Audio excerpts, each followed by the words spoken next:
प्रिय मित्रों, नमो नमः। मैं संजय मौर्य इस YouTube चैनल संस्कृत कौमुदी में आप सभी लोगों का हार्दिक स्वागत करता हूं। मित्रों, हम लोग अध्ययन कर रहे हैं डॉक्टर बाबूराम सक्सेना की पुस्तक संस्कृत व्याकरण प्रविष्टिका के अनुसार कारक विचार का यूपी टीजीटी शिक्षक भर्ती 2022 के पाठ्यक्रम के अनुसार। और हम लोग कल की कक्षा तक इसके पृष्ठ संख्या 211 पर दिए हुए पंचमी विभक्ति सूत्र तक अध्ययन कर चुके हैं और अब आज की कक्षा का उसके आगे पृष्ठ संख्या 212 पर दिए हुए इस अन्यारादि तरते दिक् शब्दाचुत्तर पदाजाहे युक्ते इस सूत्र से अध्ययन प्रारंभ करना है। तो आप सभी लोग अपनी नोट्स और अपनी पुस्तक संस्कृत व्याकरण प्रविष्टिका का पृष्ठ संख्या 212 खोल लीजिए। चलिए हम लोग परीक्षा की दृष्टि से विस्तृत, गहन और सूक्ष्म अध्ययन प्रारंभ करते हैं।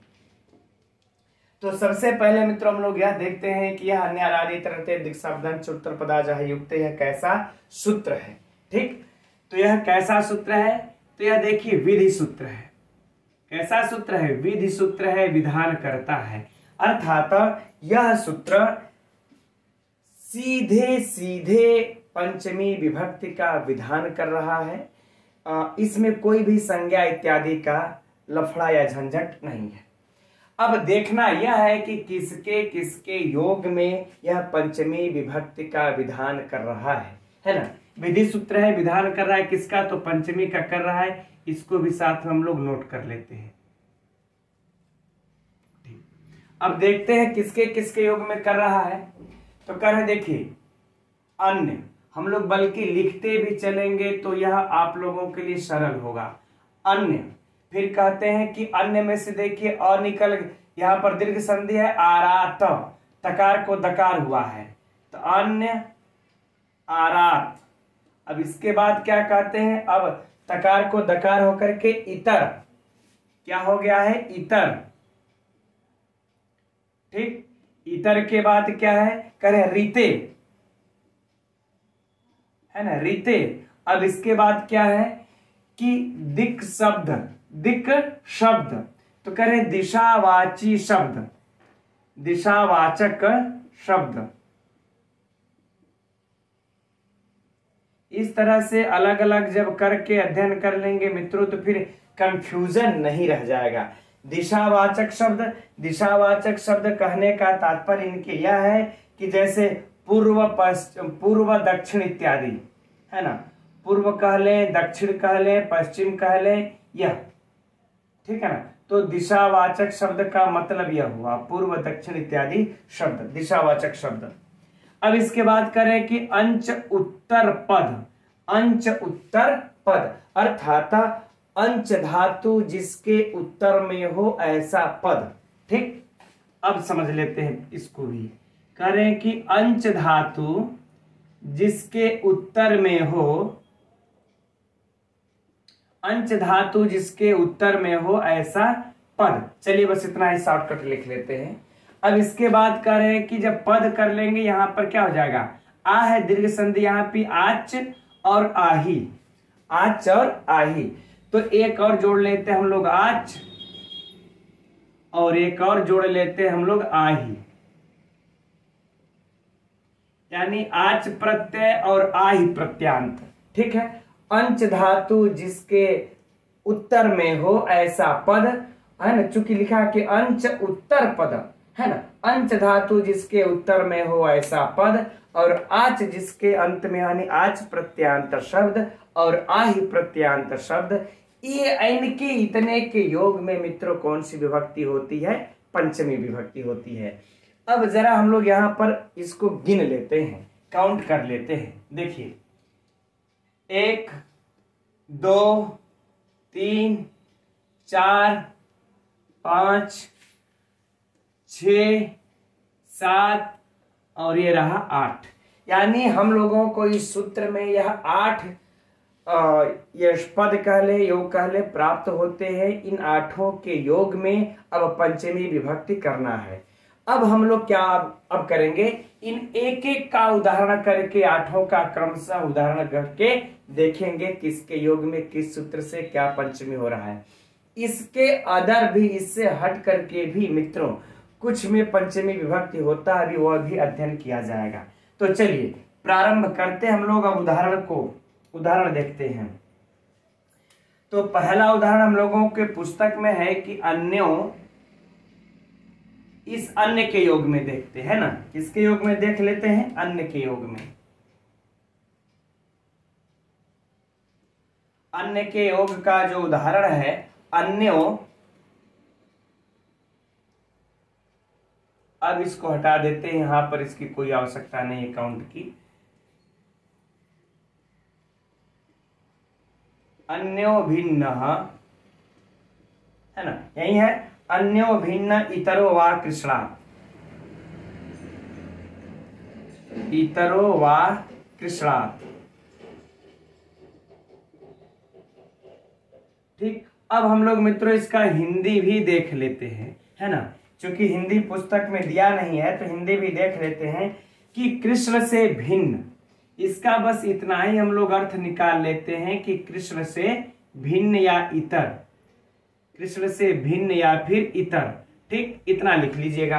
अब देखिए कृष्ण से भिन्न, अब यहां पर हम लोग ये अन्य वाला भी आ गया है और यह इतर वाला भी इसी में उदाहरण है, अन्य का भी उदाहरण है और ये इतर का भी उदाहरण है। ठीक, तो ये रहा देखिए हम लोगों का अन्य और ये रहा इतर। ठीक, लेकिन यह अन्य इतर ये दोनों हम लोग इस दोनों का उदाहरण हम लोग यहीं पर देख लेते हैं। अब यहां पर देखिए कृष्ण आया है कि कृष्ण से भिन्न, कृष्ण से भिन्न, तो हम चाहे अन्य कृष्णात् कह लें, चाहे भिन्न कृष्णात् कह लें, चाहे इतर कृष्णात् कह लें, बात वही है। तो इन तीनों को हम लोगों ने एक ही साथ एक ही उदाहरण में देख लिया। तो इस कृष्ण के योग में कौन आया, इनके योग में कौन है, कृष्ण। और हमारा यह सूत्र यही कहता है कि इन आठों में से कोई भी एक यदि प्राप्त हो जाए और इसके योग में जो आएगा उसमें जो है कि पंचमी विभक्ति हो जाएगी।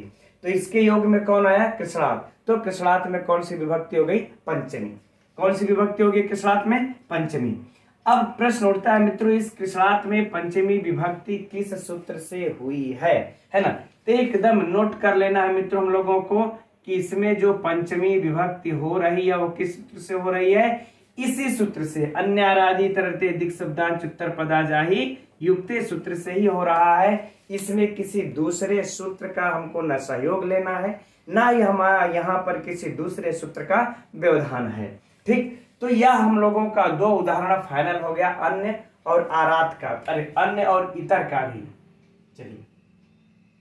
चलिए कोई बात नहीं, यहाँ पर अन्य इतर का लिख लेते हैं, कोई समस्या नहीं। लेकिन एक चीज हम लोगों को यहाँ पर और भी ये देख लेना है ना, कि हम लोगों की पुस्तक में जस्ट आप लोग टिप्पणी में नीचे देखिए जो पहला लिखा हुआ है कि यहाँ पर अन्य का बोधक भिन्न भी होता है, अन्य का बोधक करे भिन्न भी होता है, इतर भी होता है, पर भी होता है, अपर भी होता है।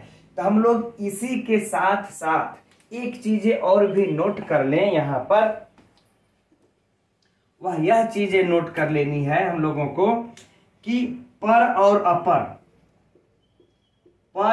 अपर इन दोनों के भी योग में पंचमी विभक्ति होती है। अर्थात अगर परीक्षा में पूछ दिया जाए कि पर के योग में कौन सी विभक्ति होती है या अपर के योग में कौन सी विभक्ति होती है, तो हम लोग तो इस सूत्र को ढूंढते रह जाएंगे, नहीं मिलेगा। या फिर यह कह दिया जाए कि भिन्न के योग में कौन सी विभक्ति है, तभी सूत्र में तो कहीं भिन्न है नहीं।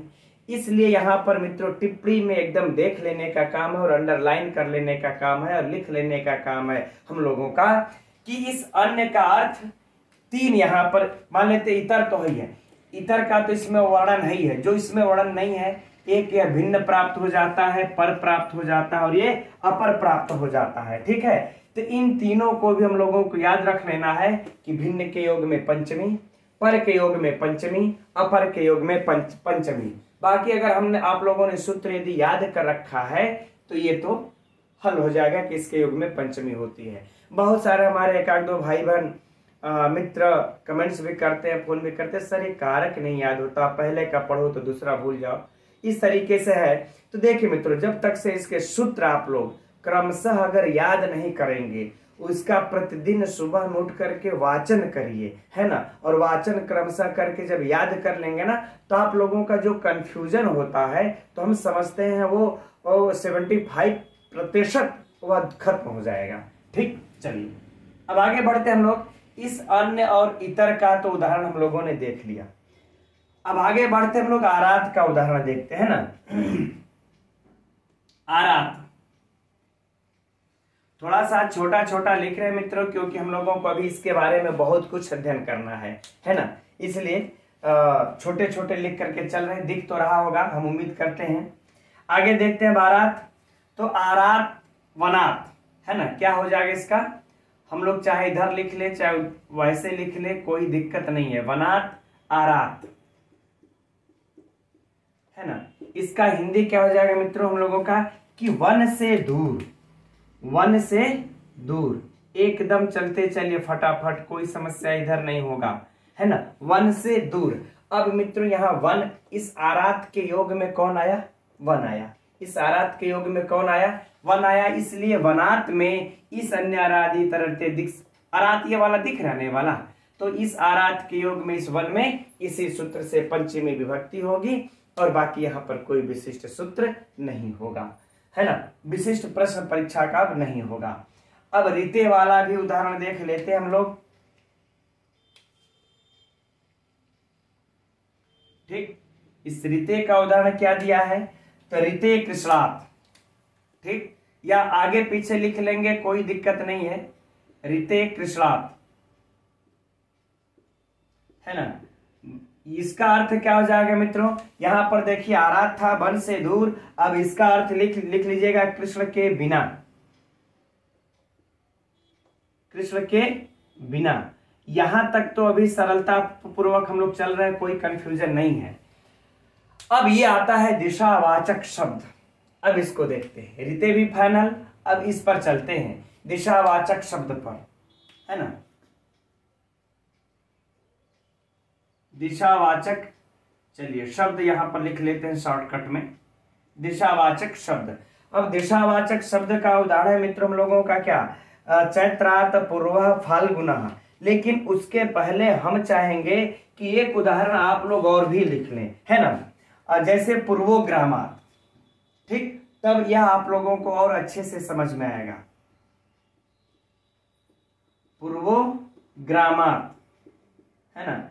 अर्थात गांव से पूर्व, अर्थात करें कि गांव से पूर्व,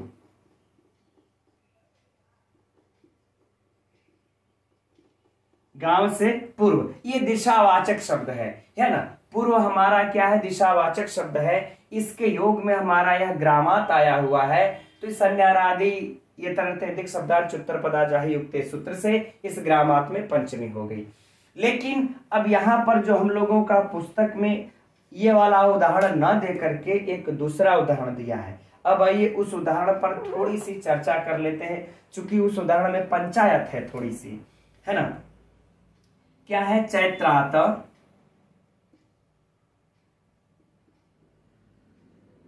चैत्रात पूर्वः फाल्गुनः, ठीक। अर्थात इसका अर्थ क्या हो जाएगा मित्रों कि चैत्र से पहले फागुन आता है ना। चैत्र से पहले क्या? फाल्गुन, फाल्गुन आता है, कर ले चाहे कोई समस्या नहीं है, आता है ना। चैत्र से पहले फाल्गुन आता है। अब देखिए यहाँ पर हम लोगों को उलझन वाला जो प्रश्न है, जो क्लियरिटी करनी है वह यह करनी है। यहाँ पर तो मित्रों हम लोगों को जो पूर्व दिख रहा है तो हम लोग कह देंगे गांव से पूर्व, तो यहाँ पर तो दिशावाचक शब्द हम लोगों को स्पष्ट पूर्व नजर आ रहा है। लेकिन यहाँ चैत्र से पूर्व फाल्गुन, अब यहाँ पर जब बात यह आ गई तो कह रहे चैत्र से पहले फाल्गुन, तो पहले अब यहाँ पर दिशावाचक शब्द है क्या? अब यहाँ पर जो पूर्व आया है यह दिशावाचक शब्द है नहीं, यह कैसा शब्द है? यह कालवाचक शब्द है। यह कैसा शब्द है? करें कालवाचक शब्द है।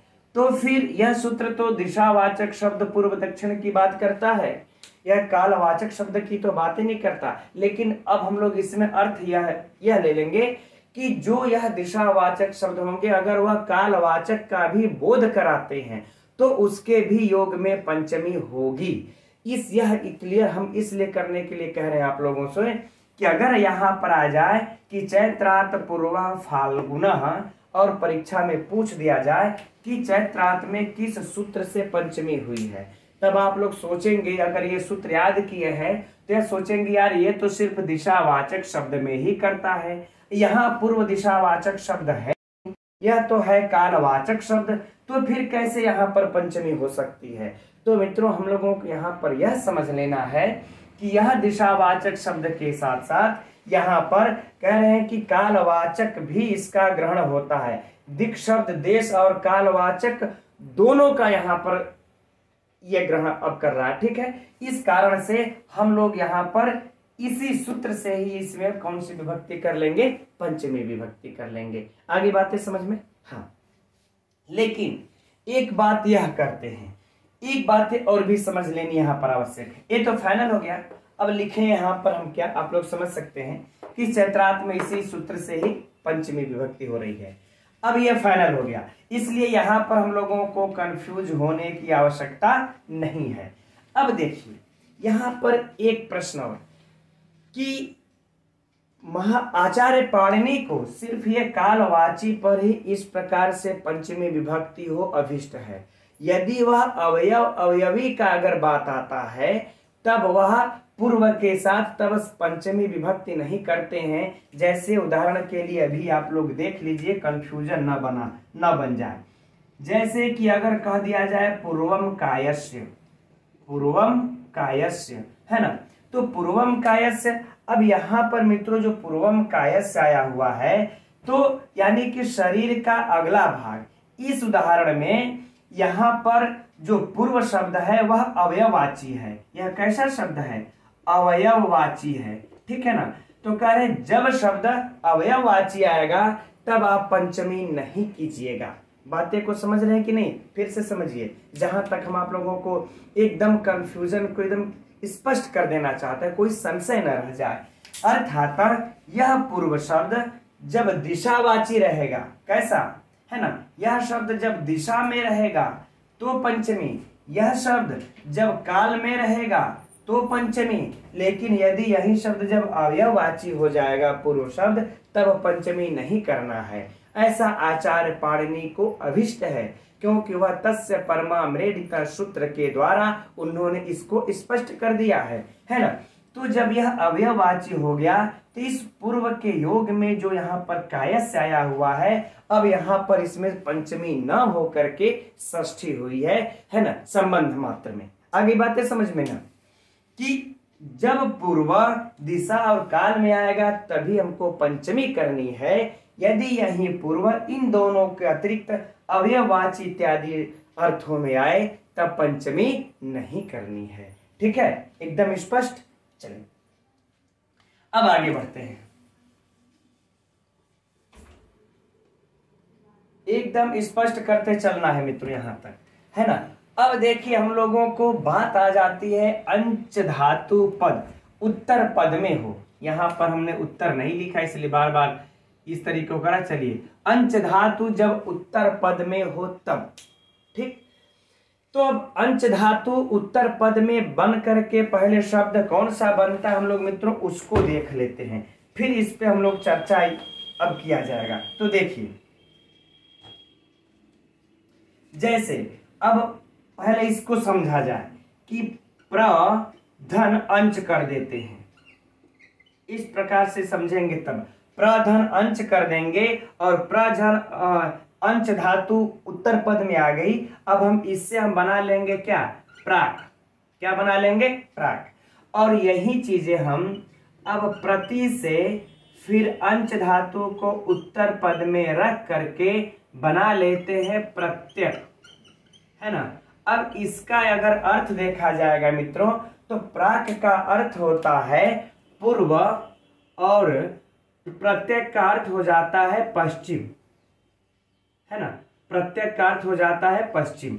अब जरा सोचिए, यही कह रहा है कि अंश धातु उत्तर पद में जिसके हो उसके भी योग में। अब जो देखिए, आप लोगों के दिमाग में यह प्रश्न सामान्य तौर पर उठना ही चाहिए। आप क्या, हर किसी के भी दिमाग में यह प्रश्न उठना चाहिए जो अब हम उठाने चल रहे हैं। ध्यान से समझिएगा, पहले इसको हम लोग स्पष्ट करते हैं कि अंश धातु उत्तर पद में है। तो यहाँ पर देखिए, अंश धातु उत्तर पद में है और प्र लगा करके हमने तैयार कर लिया प्राक, और प्राक का जो शब्द बना वह उसका अर्थ हुआ कि पूर्व, और प्रति फिर प्रति से हमने अंश धातु उत्तर पद में लगा करके बना लिया प्रत्यक। अब इस प्रत्यक का जो हलंत रहेगा यहाँ पर, अब इस प्रत्यक का जो अर्थ हो जाएगा वो हो जाएगा पश्चिम। तो ये जो पूर्व और पश्चिम जो शब्द हैं, यह भी तो दिशावाचक शब्द है ना। और ये इसकी बातें यहाँ पर पहले ही कह चुके हैं कि दिशावाचक शब्द के योग में पंचमी विभक्ति होती है। बात को समझिएगा, यह बातें पहले ही कह चुके हैं कि दिशावाचक शब्द के योग में पंचमी होती है। तो यह भी तो दिशावाचक शब्द ही है ना, प्राक और प्रत्यक। तो ये तो जब यहाँ पर ये इतनी बात जब बोले तो इसी में ये शामिल हो गया। फिर इनको अलग से ऐसा इन्होंने क्यों लिखा? यही हम कह रहे हैं कि प्रश्न आप लोगों के दिमाग में, हमारे दिमाग में, हर लोगों के मन में यह प्रश्न उठना चाहिए कि जब दिशावाचक शब्द इन्होंने कह दिया तो ये भी तो दिशावाचक शब्द है, यह उसमें शामिल हो गया, यह उसी में आ गया, फिर इसको यहां पर इन्होंने अलग से क्यों कहा? ठीक, तो देखिए, ऐसा इन्होंने इसलिए कहा क्योंकि आगे हम लोग चल करके षष्ठी विभक्ति में हम लोगों को प्राप्त होगा षष्ठ तसर्थ प्रत्यय, है ना। यह सूत्र प्रारंभ हम लोगों को प्राप्त होता है षष्ठ तसर्थ प्रत्ययन सूत्र। उस सूत्र के द्वारा दिशावाचक शब्दों के योग में अतसुच अर्थात अतस प्रत्यय के अर्थ वाले योग में जितने प्रत्यय आते हैं उनके योग में षष्ठी विभक्ति का विधान होता है। तो यहाँ पर अब षष्ठी विभक्ति न हो जाए इसलिए इन्होंने इसको अलग से इनको कहना पड़ा। अगर इसी के सहारे रहते तो फिर इनके योग में षष्ठी विभक्ति हो जाती, है ना। अब आइए इसका उदाहरण देखते हैं, वहीं पे क्लियर और स्पष्ट कर लेंगे। चलिए, यह किसका उदाहरण अब हम लोग देखेंगे। यह फाइनल हो गया अंश धातु वाला। अंश धातु जिसके उत्तर पद में हो वह। अब आप लोग पूरा लिख लीजिएगा, जगह के अभाव के कारण हम कम ही में लिख रहे हैं कि अंश धातु जिसके उत्तर पद में हो वह। तो इसका क्या बन जाएगा? उदाहरण हम लोगों का पुस्तक वाला रख देते हैं। चलिए, वहीं दिया है प्राक प्रत्यक। प्राक और प्रत्यक, यही दो उदाहरण दिया है, प्राक प्रत्यक वा, ठीक, और फिर ग्रामात, है ना। अर्थात कि गांव से पूर्व या पश्चिम, इसकी हिंदी भी लिख लेते हैं यहां पर लिख लेते हैं। और अब साफ करना ही पड़ेगा, मिटाना ही पड़ेगा। ग्राम से पूर्व या पश्चिम, गांव से पूर्व या पश्चिम, ठीक है। अब जरा समझिए कि यहाँ पर जो हम लोगों को यह प्राप्त होता है कि प्राक और प्रत्यक, तो यह दोनों है किससे? अंश धातु से ये बने हुए शब्द है। अतएव इनके योग में ग्रामात में पंचमी विभक्ति हो जाती है। अन्यारादि तरते दिक् शब्दाच्युत्तर पदाजाहि युक्ते सूत्र से। अब देखिए, अब जो हम बात यहीं पर कर लेते हैं मित्रों, एकदम जो कंफ्यूजन आगे चल करके हो ना, उसको हम लोग यहीं पर दूरी ये कर लेते हैं। ये तो समझ में आ गया। अब षष्ठ तसर्थ प्रत्यय वाली चर्चा हम करने ये चल रहे हैं क्योंकि यहाँ पर कंफ्यूजन हो सकती है, ठीक है। इसलिए अब सुनिए उसकी चर्चा कि उसका जो है कि बन जाएगा हम लोगों का क्या कि ग्रामस्य दक्षिणतः, ग्रामस्य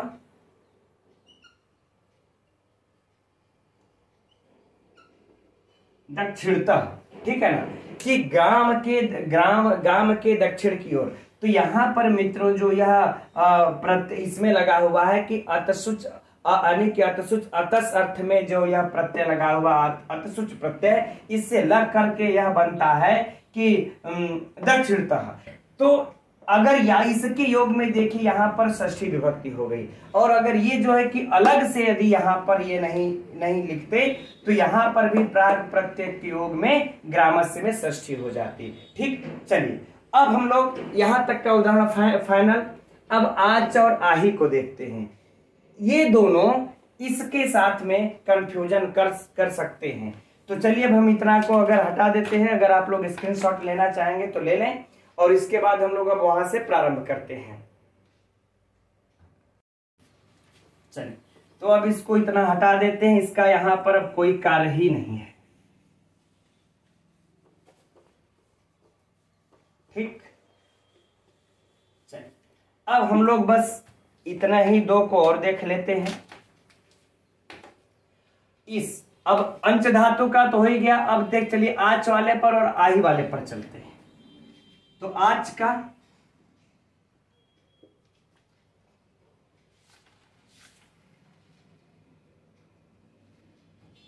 अब देखिए यहां पर क्या हम लोगों का उदाहरण है, दक्षिणा ग्रामात।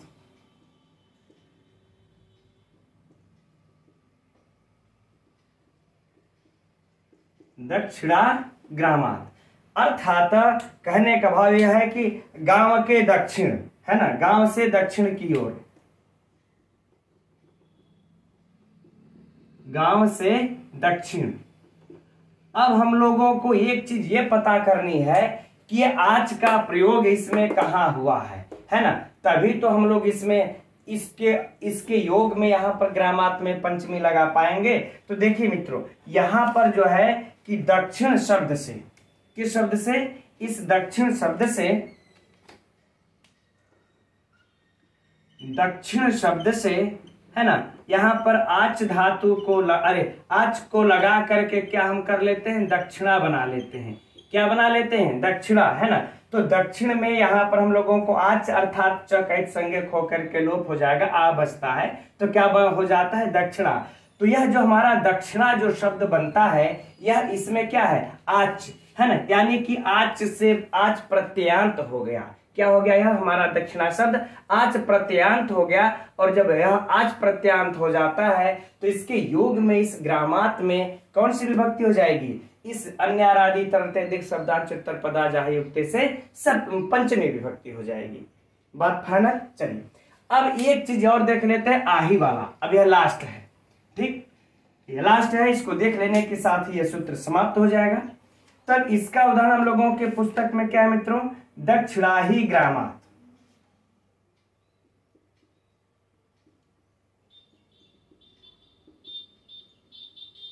दक्षिणाही ग्रामात, है ना, यानी कि इसका भी अर्थ वही हो जाएगा कि गांव से दक्षिण है ना, यानी कि आही प्रत्यय थोड़ा सा दूर अर्थ में लगता है ना, कि अगर हम कह दिए दक्षिणाही ग्रामात तो थोड़ा सा दूर अर्थ में हो जाएगा कि यानी गांव से दूर दक्षिण, गांव से दूर दक्षिण। ठीक, तो चलिए इसकी भी थोड़ा सा हम लोग इस प्रकार से देख लें, दक्षिण धन आही, दक्षिण धन आही। अब ये जब बना लेंगे मित्रों तो क्या हो जाएगा, दक्षिणाही। ठीक, दक्षिणाही। तो इस प्रकार से यहां पर दक्षिणाही के योग में, है ना, दक्षिणाही। अब यहां पर देखिए आही प्रत्यय है, इस आही प्रत्यांत शब्द हो गया ना, और हमारा कंडीशन भी यही था, या तो आज प्रत्यांत हो या तो आही प्रत्यांत हो। तो यहां पर हमको आही प्रत्यांत शब्द प्राप्त हो जाता है। अब इसके योग में ग्रामात में यहां पर कौन सी विभक्ति हो जाएगी, पंचमी विभक्ति हो जाएगी। आगे बातें समझ में, ठीक, किस सूत्र से, इसी सूत्र से। अब जो हम कंफ्यूजन वाली जो बात कर रहे थे कि ये वाला चीज हमको कंफ्यूजन पैदा करता है, अब उसको यहां पर क्लियर कर लेते हैं। तो देखिए कंफ्यूजन यहां पर है कि यहां पर देखिए दोनों में दक्षिणाही और दक्षिणतः में कितना अंतर है। अगर मान लेते हैं, अगर हम लोगों को परीक्षा में प्रश्न इस प्रकार से आ जाता है ना, इस तरह से dot dot dot dot dot, ठीक। अब यहां पर हम लोग लिख लेते हैं दक्षिणाही कर दे चाहे दक्षिणतः कर दें, दक्षिणतः कर दें, इस प्रकार से दक्षिणतः। अब हो जाएगा कि रिक्त स्थान पूरे, तो इस रिक्त स्थान को भरे। अब विकल्प दे देगा 4। जिसमें क्या देगा, एक क्या देगा ग्रामात और एक क्या दे देगा ग्रामस्य, है ना, ग्रामस्य, और बाकी ग्रामाय ग्रामीण इत्यादि भी दे सकता है। तो हम लोग उधर तो नहीं जाएंगे कि द्वितीया में चले जाए, प्रथमा में ये चले जाए, उधर तो नहीं जाएंगे, क्लियर रहेगा। लेकिन इस पंचमी और षष्ठी में हम तुरंत कंफ्यूज हो जाएंगे कि यार अब यहां पर दक्षिणता है, तब यहां पर क्या होना चाहिए, ग्रामात होना चाहिए पंचमी वाला कि ग्रामस्य होना चाहिए षष्ठी वाला, है ना।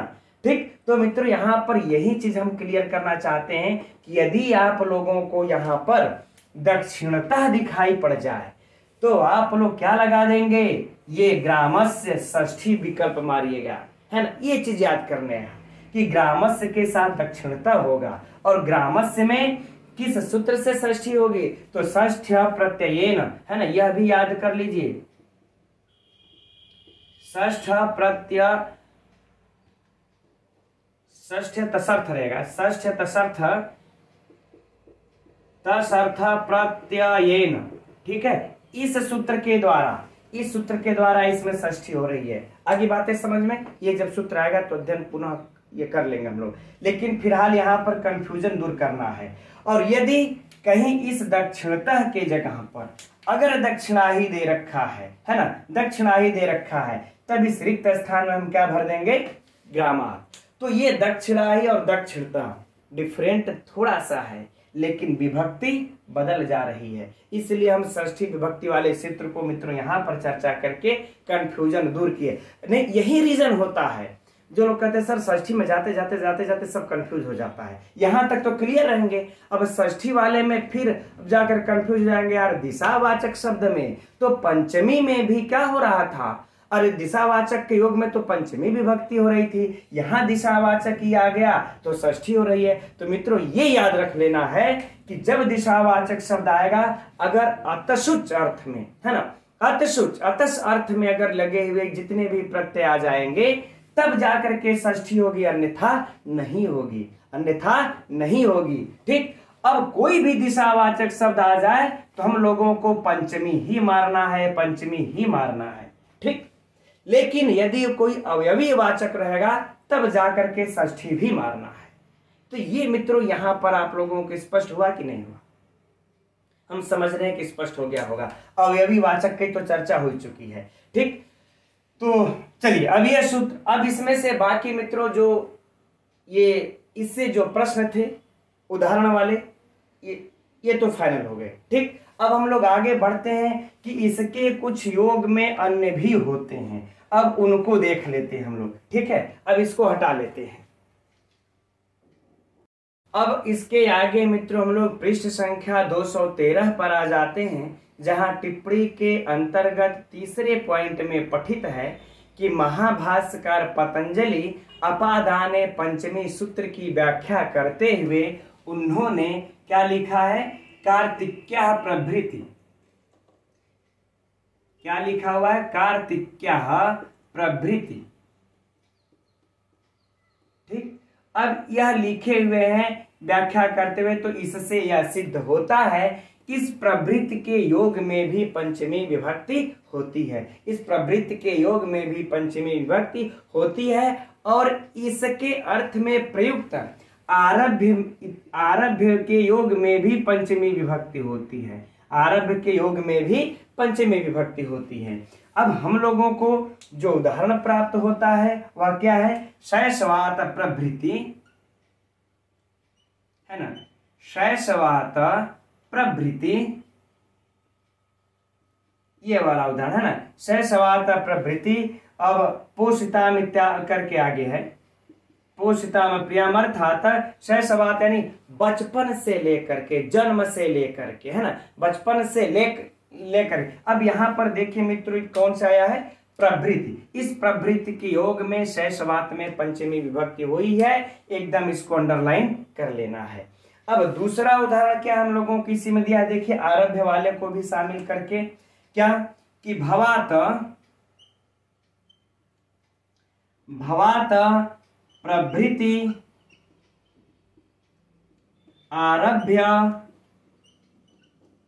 आरभ्य वा सेव्यो हरि, है ना, सेव्यो हरि, ठीक, सेव्यो हरि, है ना। अर्थात कि भवात यानी कि भव यानी कि जन्म से लेकर के ही हरि की सेवा करनी चाहिए। यहाँ पर मित्रों हम लोगों को प्रभृति आरभ्य दोनों दिखाई दिया। अतएव इन दोनों के योग में भवात में कौन सी विभक्ति हो जाएगी? पंचमी। तो यह मित्रों पूछा जा चुका है, ये प्रभृति के योग में कौन सी विभक्ति होती है। हो सकता है इस बार आरभ्य वाला पूछ दे, इसलिए आपको इसको भी हम लोगों को नोट कर लेना है। अब आगे जो है कि वहीं अपरिबंच वाले इस सूत्र का, वह इस सूत्र में बहि के योग में भी उन्होंने पंचमी विभक्ति का प्रयोग यह किया है। इससे यह भी सिद्ध होता है कि बहि के योग में पंचमी विभक्ति भी होती है। अतएव हम लोग क्या हो जाएगा? ग्रामाद बहि, उसका उदाहरण मिलता है ग्रामाद बहि, ठीक। तो इस बहि के योग में भी यहाँ पर मित्रों ग्रामाद में कौन सी हो गई? पंचमी, ठीक। अब हम लोग पॉइंट नंबर उसी के आगे बढ़ते हैं और देखिए दिया है कि ऊर्ध्वम, परम और अनंतरम, इनके भी योग में पंचमी विभक्ति होती है, ठीक। उदाहरण में क्या दिया हुआ है? तस्मात् परम अनंतरम परम अनंतरम वा, है ना। तो यहां पर देख लेते हम लोग सीधा कि यहां पर इस परम और अनंतरम के योग में तस्मात में पंचमी विभक्ति आई हुई है और मुहूर्तात ऊर्ध्वम श्री मुहूर्तात ऊर्ध्वम, यहां पर भी देख लेते हैं। अच्छा बस थोड़ा देर, है ना, मुहूर्तात। अब आगे क्या है इसके जो है कि ऊर्ध्वम, है ना। अब देखिए इस ऊर्ध्वम के योग में यहां पर भी क्या हुई है? पंचमी हुई है, राइट। तो इस सूत्र में जो 8 हम लोग अध्ययन किए, इस 8 के अलावा भी अन्य शब्दों के भी योग में पंचमी हो रही है। अब देखिए हम लोग अब 8 के अलावा एक बार पुनः देख लेते हैं किसके किसके योग में देखिए पंचमी हो रही है। एकदम फाइनल करके रख लेना है इसको। यहां पर अन्य के अर्थ में हम लोगों ने देखा था क्या? भिन्न, क्या देखा था? भिन्न था, और इसके बाद पर था और अपर था, पर अपर, ठीक। अब इसके बाद यहां से हम लोगों को प्रभृति और आरभ्य प्राप्त हो जाता है, प्रभृति और आरभ्य। तो हम लोग इसको भी नोट कर लें, प्रभृति और फिर आरभ्य, है ना। और इसके बाद क्या है? इसके बाद आगे हम लोग आए, बहि के भी योग में पंचमी है, तो बहि के भी योग में कौन सी हो गई? पंचमी हो गई, ठीक। अब इसके बाद क्या है? परम, अनंतरम और ऊर्ध्वम, इन तीनों के भी योग में पंचमी है। इसको भी लिख लेते हैं हम लोग, परम, है ना, अनंतरम और कौन है ये ऊर्ध्वम। चलिए इसको यहीं पर लिख लेते हैं। इतने के भी ऊर्ध्व के भी योग में कौन सी विभक्ति हो जाती है? इस ऊर्ध्व के भी योग में पंचमी विभक्ति हो जाती है। अब यहां पर हम लोग काउंट कर लेते हैं। 8 तो यहां तक हम लोगों ने अभी काउंट किया हुआ था। अब देखिए यहां पर ये रहा 9, 10, 11, 12, 13 और ये रहा 14 और 15, ये रहा 16 और ये रहा 17, यानी कि इन 17 के योग में मित्रों पंचमी विभक्ति होगी, ठीक। अब यहां से इसमें सब कुछ भी नहीं बचा हमारे ख्याल से, जो आप लोगों को अब ये पूछ दे इसके योग में कौन सी विभक्ति होती है। एकदम 17 को एक जगह पर लिख करके इस प्रकार से एकदम रट्टा मार लेने का काम है, और एकदम बता रहे हैं कि इस तरीके से पढ़ लेंगे, कभी भी आप लोगों को परीक्षा में कंफ्यूजन नहीं होगा। तो चलिए अब यह सूत्र हम समझते हैं मित्रों पूर्ण हो गया। अब आगे और भी जो सूत्र है अध्ययन करके आज पंचमी विभक्ति को समाप्त कर देना है। तो अब अगला सूत्र है मित्रों पंचम्य पांग परिभि। देखते हैं यह कैसा सूत्र है? विधि सूत्र है। किसका विधान करता है? तो पंचमी विभक्ति का विधान करता है। या किसका विधान? पंचमी विभक्ति का। किस में किस शर्त पर यह पंचमी विभक्ति का विधान कर रहा है? अब चलते हैं सूत्र में। तब तो कह रहे हैं कि पंचमी है ना, पंचमी अप आंग परि है ना, अप आंग परि और परि भी कर दिए हैं तो तीनों का लगा करके बहुवचन हो गया। यानी अप आंग और परि इन तीनों जब कर्म प्रवचनीय संज्ञक होंगे तो इनके योग में पंचमी विभक्ति होगी। ठीक, चलिए इससे जुड़े मित्रों हम अलग अलग करके समझते हैं, तब उदाहरण पर चलते हैं, क्योंकि हम लोगों को संज्ञा करने वाला सूत्र यहाँ पर नहीं ये दिया हुआ है। लेकिन अगर अर्थ पूछ दिया कि आप आंग और इस यहाँ पर जो ये परि दिख रहा है इनकी किस अर्थ में कर्म प्रवचनीय संज्ञा हुई है, तब हम लोग किस सूत्र से हुई है तो कंफ्यूज हो जाएंगे, क्योंकि यहाँ पर दिया हुआ है। तो पहले इसको अध्ययन कर लेते हैं तब उदाहरण को देखेंगे।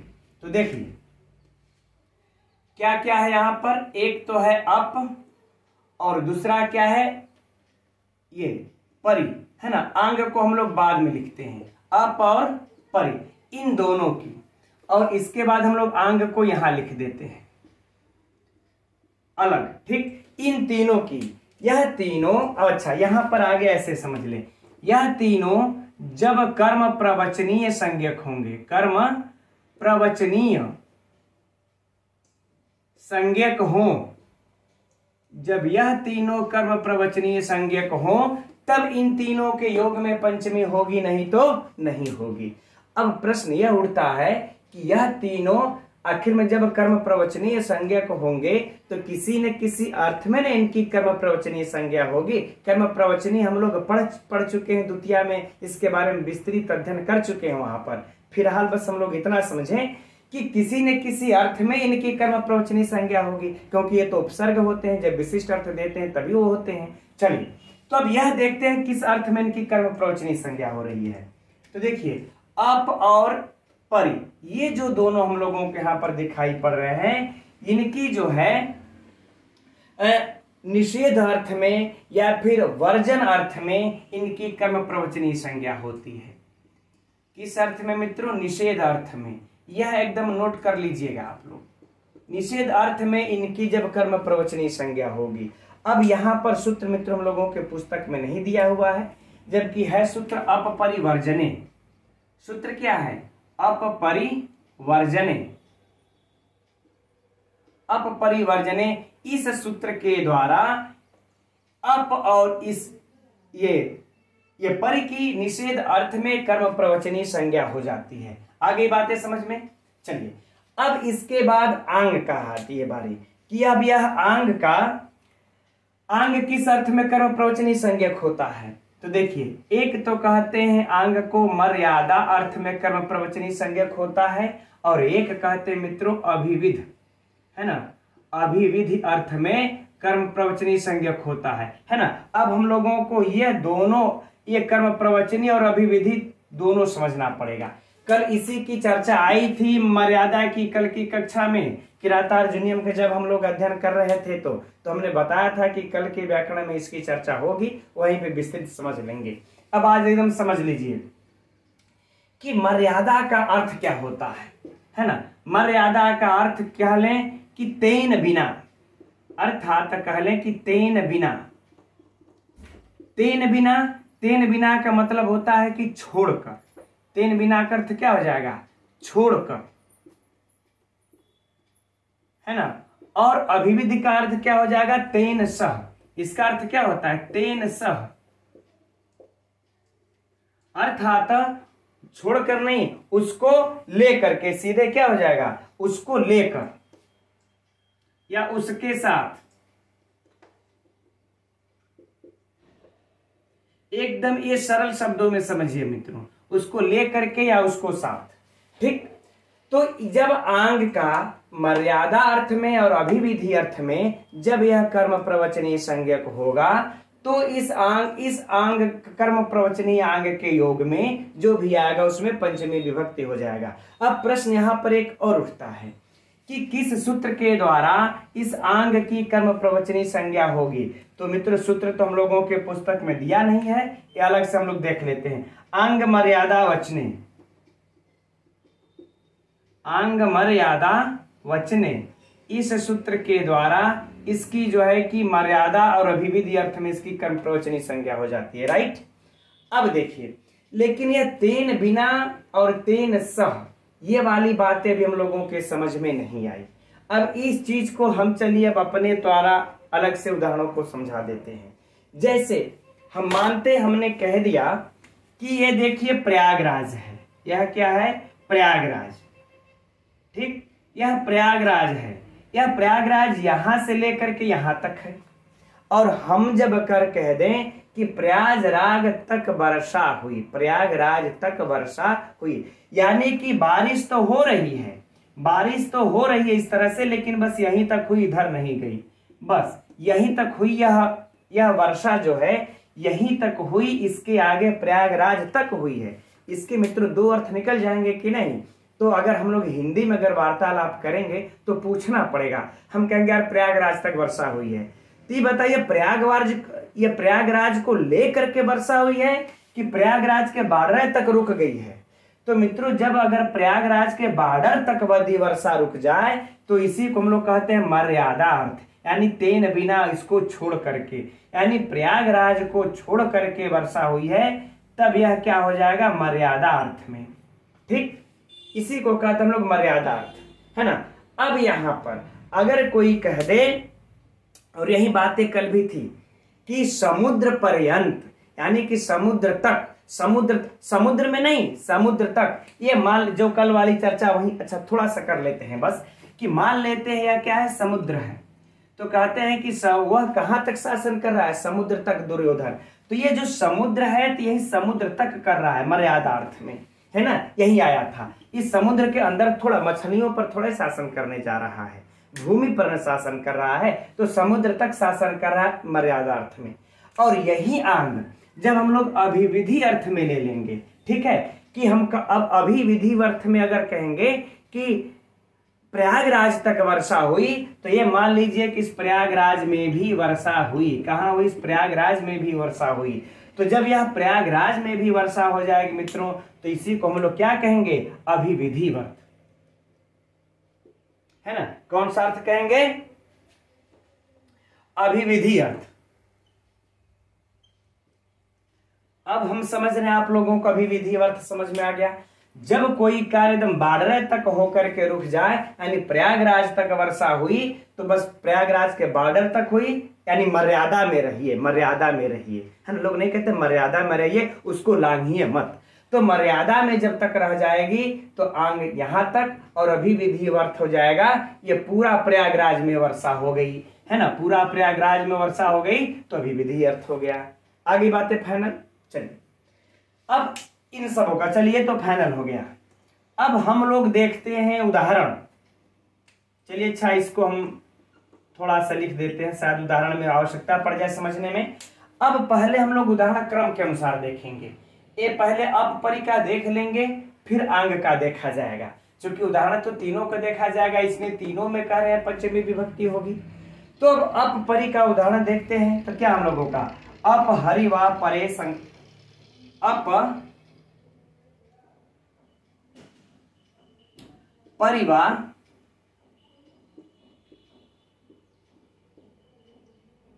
हरे संसार। मित्रों अगर कहीं हलांत इत्यादि या मात्रा इत्यादि की त्रुटियां हो जाए तो उसको क्षमा कीजिएगा आप लोग, क्योंकि लिखते समय ध्यान कहीं सब जगह चलता रहता है, ठीक है, कि क्या अभी बताना है, क्या छूट गया है, और किस प्रकार से हम इसको प्रस्तुत करें कि आप लोगों को सरलता पूर्वक अच्छे से समझ में आ जाए। इसलिए कभी कभी हो सकता है कि त्रुटि हो जाए, है ना। चलिए तो अपपरी व हरे संसार, तो इन दोनों का उदाहरण हम लोगों को एक ही में आ जाएगा। अर्थात कि भगवान को छोड़कर अन्यत्र संसार है। वर्जन किया कि नहीं, निषेध किया कि नहीं, कि भगवान को छोड़ करके, हिंदी दिया है लिखने का कोई जरूरत नहीं है। तो हरि को छोड़ करके संसार है, यानी हरि का निषेध कर देता है ना। तो यहां पर मित्रों क्या हो गया, निषेध अर्थ में हो गया।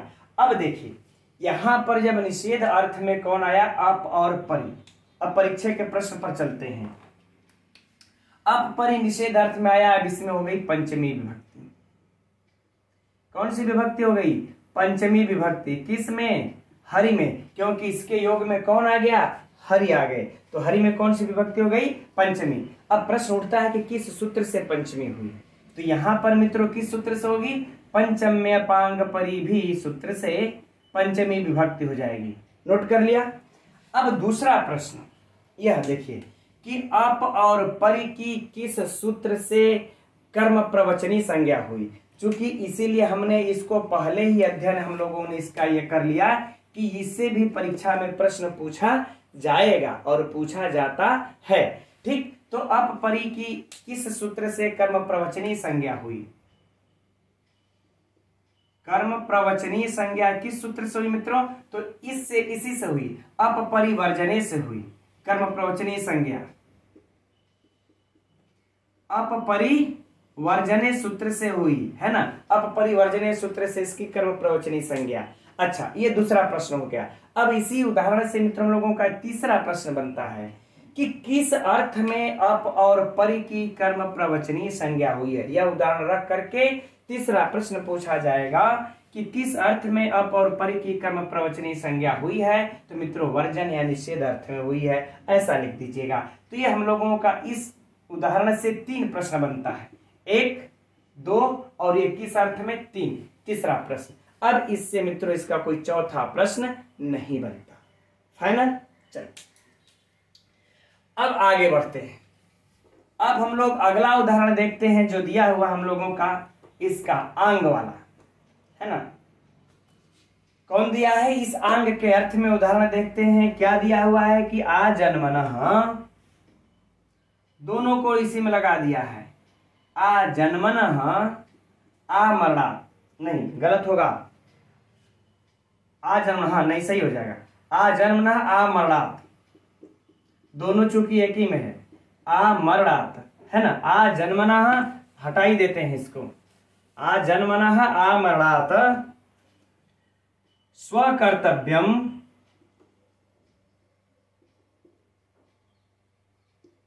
स्वकर्तव्यम क्या है, पालने, पालयेत नरः, पालयेत ये नरः। चलिए कोई बात नहीं, उसको लिख लेंगे आप लोग, पुस्तक में दिया हम लोगों का, उधर से कोई समस्या नहीं है, आवश्यकता हम लोगों की इधर की है ना। अर्थात जन्म से लेकर के मृत्यु तक, जन्म से लेकर के मृत्यु तक है ना। तब यहां पर मित्रों जो हम लोगों को जो 2 बातें दिख रही है, एक तो दिख रही है जन्मना, एक दिख रहा है मरना है ना। तो कह रहे जन्म से लेकर के मृत्यु तक, तो यहां पर देखिए मित्रों यह कौन सा अर्थ में है, यहां पर मृत्यु तक है तो मर्यादा अर्थ में होगा। किस अर्थ में, मर्यादा अर्थ में पंचमी हुई है, मर्यादा अर्थ में यहां पर आ आया है। क्यों, क्योंकि भाई मृत्यु के बाद नहीं है, बस मृत्यु जहां तक हुई वहीं तक हम लोगों को अपने कर्तव्य का पालन करना चाहिए, कि मृत्यु के अगमो करना चाहिए नहीं ना। भाई मर गए तो कैसे करिएगा उसके बाद। लेकिन अब यहां पर है अभिविधि अर्थ में, अभिविधि अर्थ में। क्यों, क्योंकि यहां पर मित्रों हमको जैसे जन्म हुआ वहीं से लेकर के, नहीं जन्म को छोड़ करके, तो जन्म से लेकर के अर्थात उसको हमने इसमें शामिल किया हुआ है, इसलिए यहां पर किस अर्थ में हो जाएगा, अभिविधि अर्थ में। और यहां पर क्या हो जाएगा, मर्यादा अर्थ में। यहां पर इस आंग की कर्म प्रवचनी संज्ञा हुई है, किसकी, इस आंग की कर्म प्रवचनी संज्ञा हुई है। और कर्म प्रवचनी संज्ञा हो जाने के पश्चात इस पंचम्य पांग परिभी सूत्र से यहां पर पंचमी विभक्ति हो गई। पंचमी किससे हुई, पंचम्य पांग परिभी सूत्र से यहां पर पंचमी हो गई। आई बातें समझ में। अब ये प्रश्न बन गया। अब बाकी इस अंग के लिए जो प्रश्न बनेगा कि किस अर्थ में अंग की कर्म प्रवचनी संज्ञा हुई है, तो मर्यादा अर्थ में हुई है। किस सूत्र से अंग की कर्म प्रवचनी संज्ञा हुई है, तो अंग मर्यादा वचने सूत्र से कर्म प्रवचनी संज्ञा हुई है। बस इसके अलावा कोई प्रश्न बनता है इसमें से, नहीं बनता है। ठीक, तो हम समझते हैं मित्रों, अब यह सूत्र भी आप लोगों को पूर्ण हो गया। अब आगे और अभी 2 सूत्र है, आज ही भले कितना हो लंबा चले, आज पढ़ करके इसको हटा ही देना है। तो अब अगला सूत्र है प्रतिनिधि प्रतिदाने च इस्मात्। सरल सा सूत्र है, देखते हैं इसको भी। यह कैसा सूत्र है मित्रों? तो विधि सूत्र है। किसका विधान करता है? तो कह रहे पंचमी विभक्ति का विधान करता है। किसका विधान करता है? पंचमी विभक्ति का विधान करता है। अब पंचमी विभक्ति का विधान कर रहा है तो किसमें कर रहा है, किसके योग में? तो कह रहे हैं कि प्रतिनिधि या प्रतिदान, इन दोनों में, है ना। प्रतिनिधि अथवा प्रतिदान के अर्थ में, प्रतिदान का मतलब होगा मित्रों विनिमय, अर्थात जिसको हम बदलते हैं, एक वस्तु को दे करके दूसरी वस्तु को लेते हैं, विनिमय, है ना। तो कह रहे प्रतिनिधि और प्रतिदान के अर्थ में प्रति की, है ना। अब यहाँ पर दिया नहीं है किसकी? प्रति की। प्रतिनिधि और प्रतिदान के अर्थ में इस प्रति कर्म प्रवचनीय संज्ञक के योग में जो शब्द आएगा उसकी कर्म, उसमें जो है पंचमी विभक्ति हो जाएगी, राइट। अब देखते हैं उदाहरण को। अगर यहाँ नहीं समझ में आया होगा तो उदाहरण में समझ में आ जाएगा। उदाहरण क्या हम लोगों का? कर प्रद्युम्नः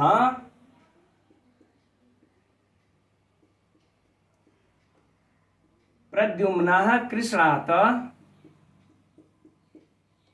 प्रति।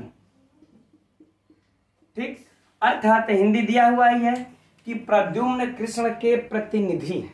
यह प्रद्युम्न जो है कृष्ण के क्या है? प्रतिनिधि है। अब यहां पर देखिए, जो यह प्रति शब्द आया हुआ है यह क्या है? कर्म प्रवचनीय संज्ञक है। कर्म प्रवचनीय संज्ञक है। ठीक, यह इतना नोट कर लेना, कर्म प्रवचनीय संज्ञक है। अब इसका यह कर्म प्रवचनीय संज्ञक है और किस अर्थ में यह कर्म प्रवचनीय संज्ञक हुआ है? तो कह रहे हैं कि प्रतिनिधि अर्थ में। किस अर्थ में? प्रतिनिधि अर्थ में। यह प्रतिनिधि अर्थ में कर्म प्रवचनीय संज्ञक है ना। कि भाई कृष्ण, प्रद्युम्न कृष्ण के प्रतिनिधि हैं, तो यह प्रतिनिधि अर्थ में या इसकी क्या हो गई? कर्म प्रवचनीय संज्ञक हो गई। और यही जो, चूंकि जो संज्ञा करने वाला सूत्र हम लोगों को इसकी पुस्तक में दिया नहीं है। अब यहाँ पर यह प्रश्न उठ सकता है कि किस सूत्र से इसकी कर्म प्रवचनीय, अच्छा चलिए उसकी बात कर लेंगे, पहले इसको पूर्ण ये कर लेते हैं, है ना। कि यह देखिए कर्म प्रवचनीय संज्ञक है, प्रतिनिधि अर्थ में है, और यही दोनों कंडीशनों को यह रखता है कि यदि कर्म प्रवचनीय संज्ञक प्रतिनिधि अर्थ में या फिर प्रतिदान के अर्थ में यदि यह प्रति शब्द आ जाए तो इसके योग में जो भी आएगा उसमें पंचमी विभक्ति हो जाएगी। तो मित्रों इसमें कौन सी विभक्ति हो जाएगी? अब पंचमी विभक्ति इस प्रति के योग में आ गया। यह दोनों कंडीशन को पूरा कर ही रहा है। किस सूत्र से? इसी सूत्र से, है ना। प्रतिनिधि प्रतिदाने च इस्मात सूत्र से इसमें पंचमी हो गई। यह हो गया हमारा पहला प्रश्न। अब दूसरा प्रश्न यह होगा कि इस प्रति की किस सूत्र से कर्म प्रवचनीय संज्ञक हुई है ना। तो मित्रों प्रति है प्रतिनिधि प्रतिदाने च इस्मात, है ना। प्रति है प्रतिनिधि प्रतिदाने च इस्मात सूत्र से इसकी कर्म प्रवचनीय संज्ञा हुई है, जो कि पुस्तक में नहीं दिया है। अब आगे है कि अगला प्रश्न, ये तो मान लेते दूसरा प्रश्न हो गया। अब तीसरा प्रश्न होगा कि यहाँ पर इस उदाहरण में प्रति की किस अर्थ में कर्म प्रवचनीय संज्ञा हुई है? किस अर्थ में कर्म प्रवचनीय संज्ञा हुई है? तो प्रतिनिधि अर्थ में कर्म प्रवचनीय संज्ञा हुई है। बस फाइनल। अब यह तो प्रतिनिधि वाला फाइनल किया हम लोग। अब यह विनिमय वाला भी उदाहरण देख लेते हैं। ठीक, विनिमय वाला उदाहरण हम लोगों को पुस्तक में क्या प्राप्त होता है कि तिलेभ्यः, है ना, तिलेभ्यः प्रति यच्छति मासान्।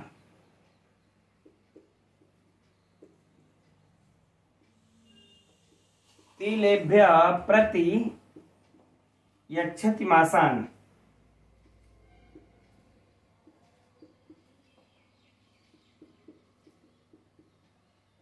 ठीक, अर्थात वह तिलों से उड़द को बदलता है। किससे बदल रहा है? हमने तिल लिया है और आपके पास उड़द है, हमने आपको तिल दे दिया, आपने हमको उड़द दे दिया, तो यह हम लोगों का क्या हो गया? विनिमय हो गया। तो हम जब तिलों से उड़द को बदल रहे हैं तो यह जो प्रति आया है किसके योग में है? तिल के योग में है। और यह किस अर्थ में है मित्रों? और यह क्या है? तो कह रहे हैं कि यह जो है कर्म प्रवचनीय संज्ञक है। कर्म प्रवचनीय संज्ञक है। ठीक है। और किस अर्थ में इसकी कर्म प्रवचनी संज्ञा हुई है? तो विनिमय अर्थात प्रतिदान अर्थ में, प्रतिदान अर्थ में इसकी कर्म प्रवचनी संज्ञा हुई है ना। प्रतिदान अर्थ में इसकी कर्म प्रवचनी संज्ञा हुई है। अब इस प्रति के योग में यह तिलेभ्य आ गया, तो तिलेभ्य में कौन सी विभक्ति हो जाएगी? पंचमी विभक्ति तिलेभ्य में हो जाएगी। किस सूत्र से? तो प्रतिनिधि प्रतिदाने च यस्मात् सूत्र से इसकी हो जाएगी पंचमी विभक्ति। अब अगला प्रश्न जो होगा, किस प्रति की किस सूत्र से कर्म प्रवचनी संज्ञा हुई है? तो मित्रों यही वाला सूत्र जो हमने अध्ययन किया, अभी अब पढ़े हम लोग कि प्रति प्रतिनिधि प्रतिदाने च, है ना, यस्मात्, नहीं यस्मात् करें, प्रति प्रतिनिधि प्रतिदानयोः, बस इतना ही सूत्र है। इसी सूत्र से इसकी कर्म प्रवचनी संज्ञा हो गई। अब किस अर्थ में इसकी कर्म प्रवचनी संज्ञा हुई है? तो प्रतिदान अर्थ में हुई है। यह हो गया हम लोगों का तीसरा प्रश्न। ठीक, अब इस उदाहरण से मित्रों कोई चौथा प्रश्न नहीं बनता, राइट। अब इस सूत्र से बन सकता है कि यह सूत्र कैसा सूत्र है? तो विधि सूत्र है, देख ही लिए कैसा, और किसका विधान करता है? पंचमी का विधान करता है। अब बाकी नियम तो जान ही लिए। ठीक, अब आगे बढ़ते हैं लास्ट पंचमी विभक्ति का। तो यह रहा मित्रों पंचमी विभक्ति का अंतिमवा सूत्र, और इसी सूत्र के अध्ययन के साथ हम लोगों के आज पंचमी विभक्ति समाप्त हो जाएगी। तो अध्ययन प्रारंभ करते हैं सूत्र का। कैसा सूत्र है मित्रों? यह विधि सूत्र है। किसका विधान करता है? तो पंचमी विभक्ति का विधान करता है ना। लेकिन यह जो है देखिए विकल्प से करता है, यह हम लोगों को याद करना है। यह पंचमी विभक्ति का विधान तो करता है किंतु विकल्प से करता है। यह सूत्र मित्रों थोड़ा सा उलझाएगा हम लोगों को, है ना, इसलिए ध्यान से देखना है, क्योंकि हम लोग उलझने वाले नहीं हैं, हम लोग सुलझने वाले हैं। ठीक, तो देखते हैं किस कंडीशन में यह विकल्प से विधान कर रहा है पंचमी का। कर रहे हैं कि विभाषा अर्थात विकल्प से, अर्थात विकल्प से पंचमी की अनुवृत्ति आ जाएगी मित्रों। तो क्या हो जाएगा कि विकल्प से पंचमी, विकल्प से पंचमी हो, फाइनल। लेकिन कब हो? तो कह रहे हैं गुणे और स्त्रियां, यह दो कंडीशन रखते हैं। अब इन दोनों कंडीशनों को देख लिया जाए। ठीक, तो क्या कह देते हैं? गुणे अर्थात गुणवाचक शब्द हो, गुणवाचक शब्द हो, एक कंडीशन, एक शर्त रख दिया कि भाई गुणवाचक उसको शब्द होना चाहिए, तब उस शब्द में हम विकल्प से पंचमी कर सकते हैं। दूसरा शर्त कह दिया कि अस्त्रियां, अर्थात जो स्त्री लिंग में न हो, अर्थात स्त्री लिंग में न हो। आई बातें समझ में? अर्थात ये जो गुणवाचक शब्द है, इस शब्द को स्त्री लिंग नहीं होना चाहिए, है ना। दो शर्त हो गई। अब एक शर्त लेकिन और रख देते हैं। वह कौन सी शर्त मित्रों? हेतु की अनुवृत्ति इसमें आती है, हेतु की भी आती है, पंचमी की भी आती है। तो करे और साथ ही में यह शब्द हेतु भी हो। क्या हो? यह शब्द हेतु भी हो। ठीक, अगर यह तीन शर्तों को पूरा करता है तब कौन कौन सा मित्र? तो कहते हैं पहला कि वह गुणवाचक शब्द हो, दूसरा कहते हैं स्त्रीलिंग में ना हो, तीसरा कहते हैं कि वह शब्द हेतु भी हो। तब उस शब्द में हम विकल्प से पंचमी कर देंगे, राइट। अब आइए उदाहरण देखते हैं। अब इन तीनों शर्तों के साथ उदाहरण देखेंगे इसका हम लोग। तो है जाडेन जाड्यात वा बद्ध,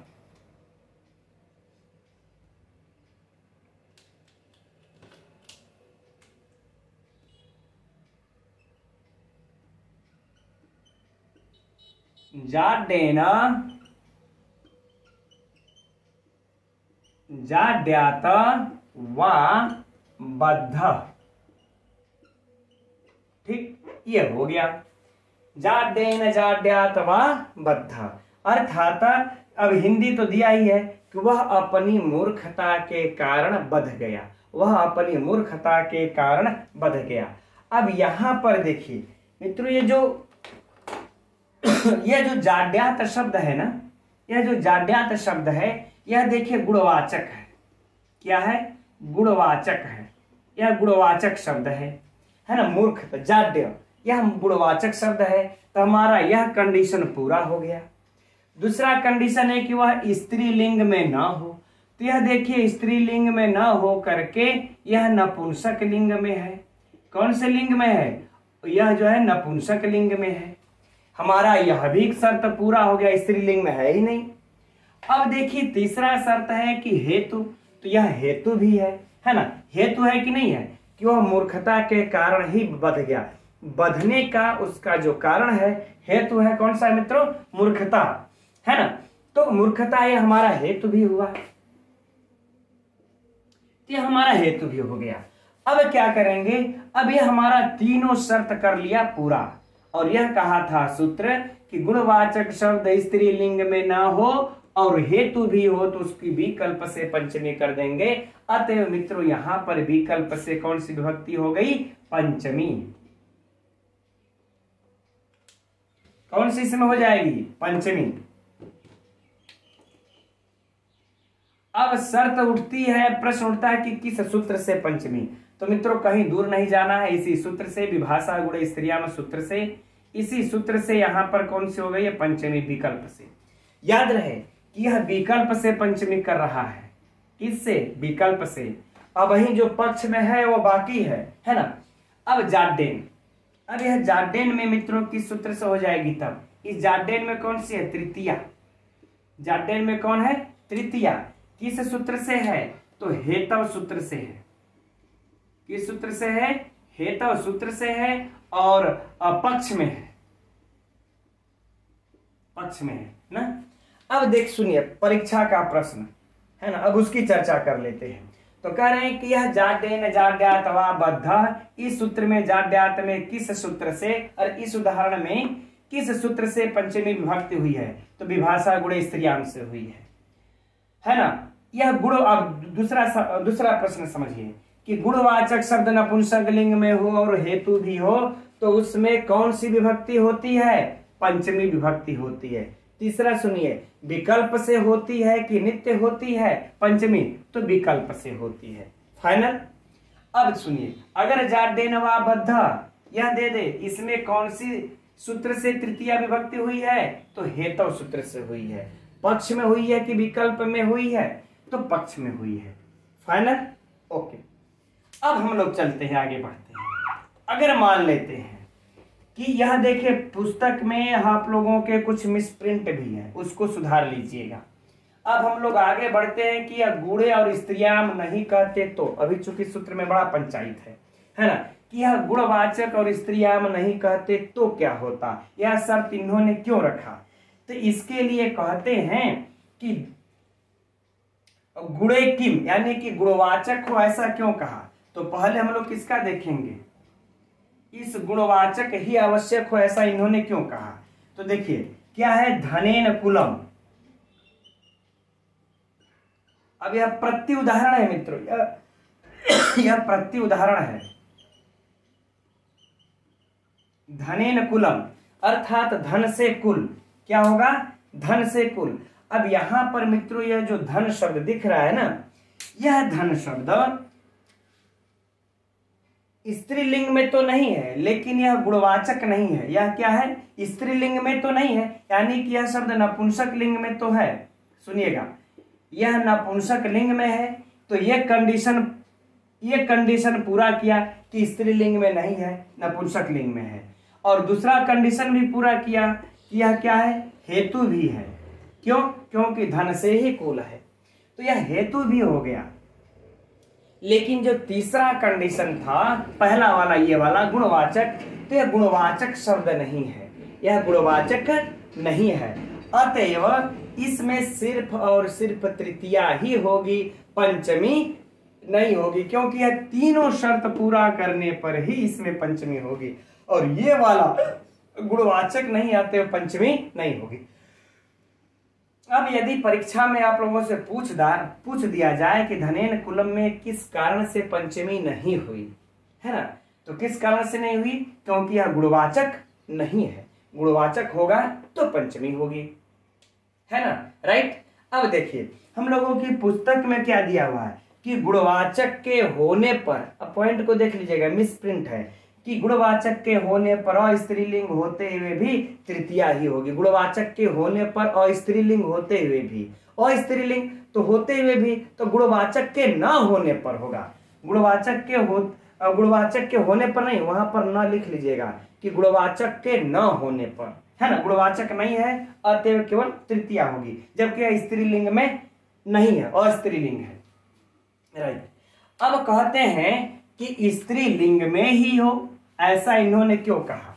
अब देखिए हम लोग यहां पर स्त्रीलिंग वाला उदाहरण देखते हैं। प्रत्युदाहरण स्त्रीलिंग का क्या है?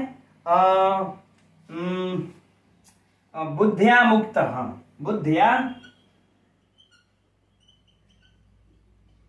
बुद्ध्या मुक्त, वह बुद्धि से मुक्त हो गया, बुद्धि से मुक्त हो गया। अब मित्रों यहां पर देखिए जो बुद्धि शब्द है यह क्या है ना, यह गुणवाचक है। गुणवाचक तो है, यह पहला शर्त पूरा किया, और लेकिन स्त्रीलिंग में न हो, यह हमारा स्त्रीलिंग है। क्या है? यह स्त्रीलिंग है, बुद्धि स्त्रीलिंग होती है ना, तो बुद्धि हमारे यहाँ पर स्त्रीलिंग है, जबकि यह गुणवाचक नहीं है। सॉरी, यह गुणवाचक है लेकिन स्त्रीलिंग है, और साथ में यह हेतु भी है। फिर से समझिए कि यह हेतु और गुणवाचक वाला इस कंडीशन को और इस कंडीशन को तो पूरा करता है, लेकिन स्त्रीलिंग में न हो और स्त्रियां में हो, इस शर्त को पूरा नहीं करता, क्योंकि बुद्धि स्त्रीलिंग है। अतएव यहां पर सिर्फ हेतु से क्या हो जाएगी? तृतीया ही होगी, पंचमी नहीं होगी। फाइनल। तो बाकी अगर सेम ऐसे ही इसमें से भी प्रश्न पूछेगा जैसे यहां पर होगा, ठीक, तो हम समझते हैं ये वाला सूत्र भी फाइनल। लेकिन अभी यहां पर हम लोगों का पीछा इस सूत्र से नहीं छूटता है। अब इस सूत्र पे थोड़ा सा ये माथापच्ची करनी पड़ेगी, है ना। आइए अब उस माथापच्ची की तरफ बढ़ते हैं। अब इस सूत्र का मित्रों हम लोग दो विभाग कर लेते हैं, है ना। इस सूत्र का हम लोग दो विभाग कर लेते हैं, यहां से बांट लेते हैं। यहां से एक विभागा इसको अलग कर लेते हैं और इसको अलग कर लेते हैं, है ना। तो जब विभाषा को हम लोग अलग कर देते, ये कर लेंगे, तब क्या इसका अर्थ हो जाएगा? तो विभाषा वाले कहते हैं कि अब जब विभाषा को कर देंगे तो हेतु के मित्रों यहां पर जो अनुवृत्ति जो आई है हेतु इसके साथ लग जाएगा, तब क्या हो जाएगा? सीधे अब ये रहेगा ही नहीं, है ना, ये रहेगा ही नहीं, इसको हटा ही देते हैं। कहने का भाव यह है, चलिए, कि ये वाला सूत्र अब यहां से इसकी कहानी खत्म। जब हम यहां से इसको बांट देंगे, अलग हो गया, तब ये क्या हो जाएगा? हेतु की अनुवृत्ति आ जाएगा। तब सीधे सीधे क्या हो जाएगा कि हेतु में विभाषा अर्थात विकल्प से, हेतु में विकल्प से और पंचमी की भी अनुवृत्ति आएगी ही, है ना। तो हेतु पंचमी विभाषा, हेतु में विकल्प से पंचमी हो, हेतु में विकल्प से पंचमी हो, यह बातें आ गई ना कि हेतु में विकल्प से पंचमी हो। तो जब हेतु में विकल्प से पंचमी होगी, अब यहां पर जो कंडीशन हम लोगों का ये वाला जो रखा गया था कि वह गुणवाचक हो, स्त्रीलिंग, वो भी खत्म। अब हम यहां से इसको हम लेंगे ही नहीं, इसको हम मानेंगे ही नहीं, बस यहीं से हम एक सूत्र हम ये बना लेते हैं, तो गुणवाचक और स्त्रीयाम की बातें समाप्त हो जाती है। यानी कि गुणवाचक नहीं होने पर भी पंचमी होगी और स्त्रीलिंग में होने पर भी पंचमी हो जाएगी, और जबकि इसको रखते तो स्त्रीलिंग होने पर पंचमी नहीं होती। उदाहरण में देखिए क्या है, उदाहरण में क्या है कि धूमाद अग्निमान,